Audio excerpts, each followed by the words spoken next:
Hey guys, it's Craig. I've been asked a lot if it's better to get 2 HomePod Minis or 1 HomePod. That's a complicated answer. There are the features they have in common, there are the sound differences, and some big differences in features to consider. Let's take a look. The original HomePod came out in February of 2018. It's 2021, and it's still current and offers better hardware than most of what Google and Amazon are putting out. Really, the closest thing to this from Amazon is the Echo Studio, and that's the same price as this when it's on sale. Part of that higher price tag is the hardware and capabilities. There are things other smart speakers still can't do almost 3 years later. That's some good hardware. The HomePod Mini came out in November of 2020. Again, it carried on the features of the full-size HomePod, but Apple put in some tech that can be a smart home and automation game changer.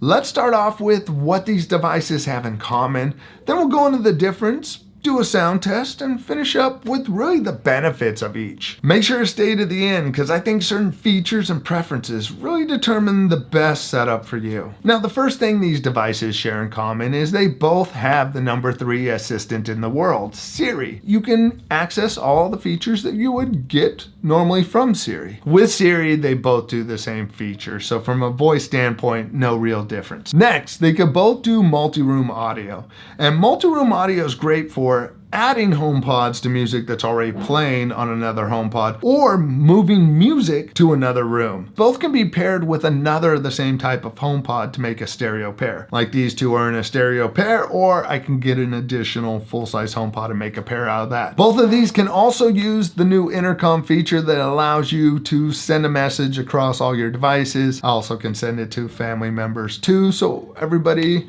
gets to hear the intercom announcement. Now, both HomePods also serve as a hub for your HomeKit. You do need to either have a HomePod, Apple TV, or iPad to be able to run HomeKit outside of your house. Physically, they both have the similar mesh design. On top, they have their little touch panel. It gives you lights when it's listening, volume up, volume down, play, pause, no output or input to be able to plug anything into it. That's pretty much the things in common. Now the differences. The HomePod Mini has a single down-firing speaker and 2 passive bass radiators, which the bass radiators do a good job at adding some bass. Now the HomePod uses high excursion woofer.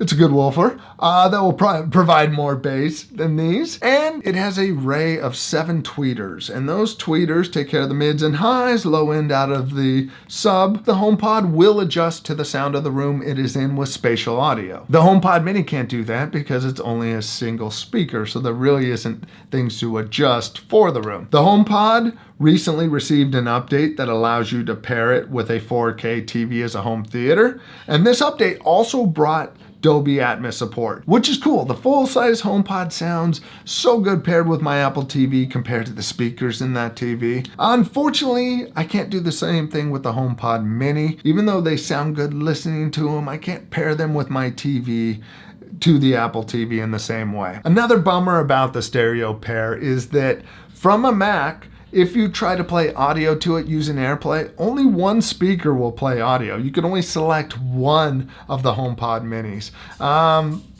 That loses some of its usefulness because I have them as a stereo pair under my computer, so it's basically music and podcasts and any request I make. I saved a big difference other than sound for last, and this could be a big one that swings people in their decision. It is the U1 chip. The U1 chip is going to be huge for the smart home and automation. The HomePod Mini has the U1 chip that was not out when the HomePod was released in 2018. And now the U1 chip can tell with high precision where another U1 chip is within a room. If you want to learn more about this, I talked about it in a video about the HomePod Mini in the description. Being able to precisely tell in a room where my phone is based on the U1 chip or my Apple Watch, that's the potential game changer. That means devices could potentially turn on when you walk in the room with your phone or Apple Watch. The HomePod Mini will provide haptic feedback to the iPhone as the phone gets closer to hand off the audio that's playing. If you're not familiar with handoff, it is an awesome feature. Also put that video down in the description to show how it works. But I think that the U1 chip is the game changer, really. When you walk into a room, to have things happen automatically and just to you, yeah, that's great. I know motion sensors can do that, but what if you went into the room and it set it to a state that was specific to you? A motion sensor can't do that. But this, then your wife walks into the room and sets it to a different level for her.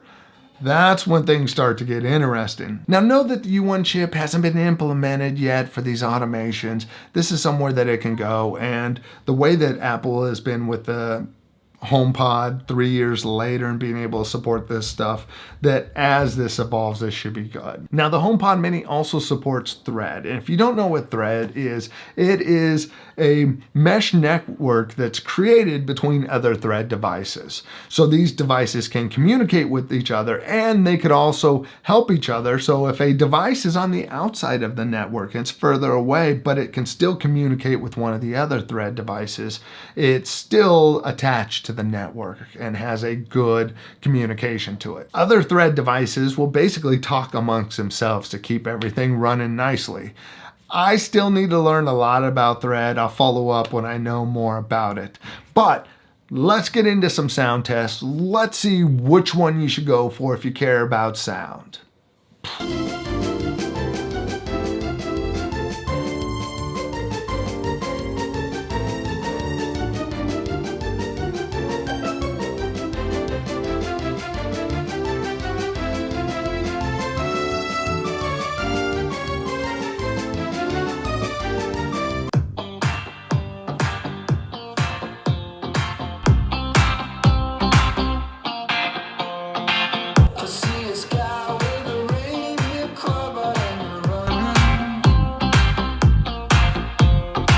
I see it train moving all too fast, but I'm not leaving.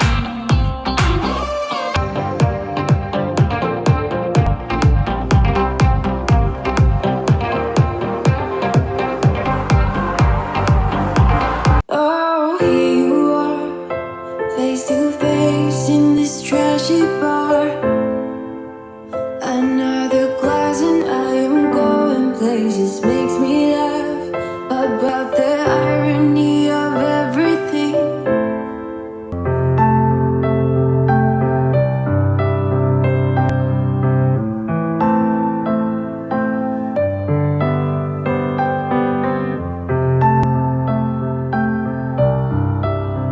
After listening to it, the HomePod has that lower end and sounds more balanced.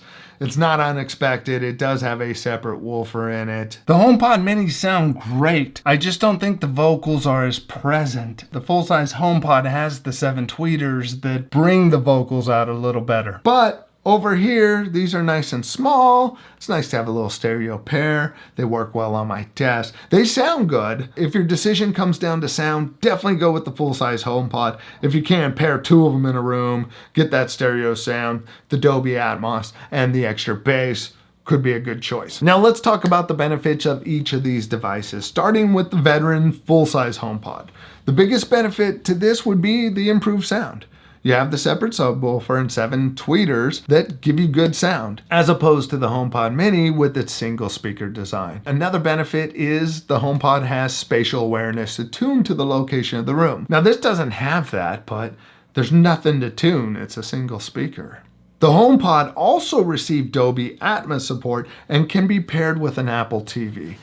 Unfortunately, you can't do that with the HomePod Minis. I like using my full-size HomePod paired with my Apple TV as a soundbar for my smaller television in here. I would check it out with this if it was an option. A couple little shelves, put them on there. Could be cool. So this has some good benefits in it, but the HomePod Minis have what could be 2 of the biggest benefits depending on your interest. It is the U1 chip in them and Thread.